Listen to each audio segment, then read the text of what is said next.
నాకున్న సమయంలో ఎక్కువ భాగం మీ అందరి కోసం వినియోగించబడుతోంది. దీనివలన దైవ కార్యానికి వినియోగించటానికి కావలసినంత సమయం నాకు దొరకడం లేదు.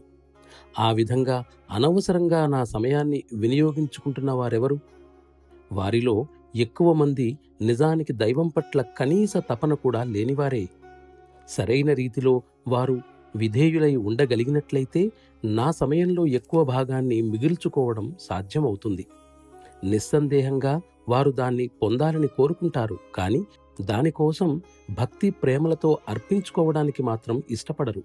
అయినప్పటికీ నా మట్టుకు నేను దానిని ఏమాత్రం లెక్క చేయను. ఎందువలనంటే నేను దానికే నియోగింపబడ్డానని భావిస్తాను. నేను చేసే సేవలన్నింటికీ నాపై వారు ఏమాత్రమైనా జాలి చూపెడితే నా సమయంలో కొంత భాగమైనా మిగుల్చుకొని దానిని ఇతర వ్యవహారాలకు వినియోగించుకోగలుగుతాను. అభ్యాసి తాను తయారవ్వాల్సిన విధంగా తయారైనట్లయితే అతడు నా నుండి తనంతట తానే గ్రహించటం ఆరంభిస్తాడు.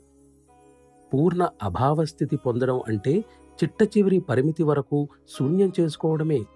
వాస్తవానికి సంపూర్ణ శూన్యస్థితి ఎట్టి పరిస్థితులలోనూ సాధ్యం కాదు.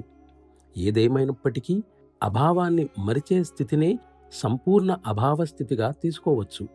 అది అపార శక్తివంతమైనది.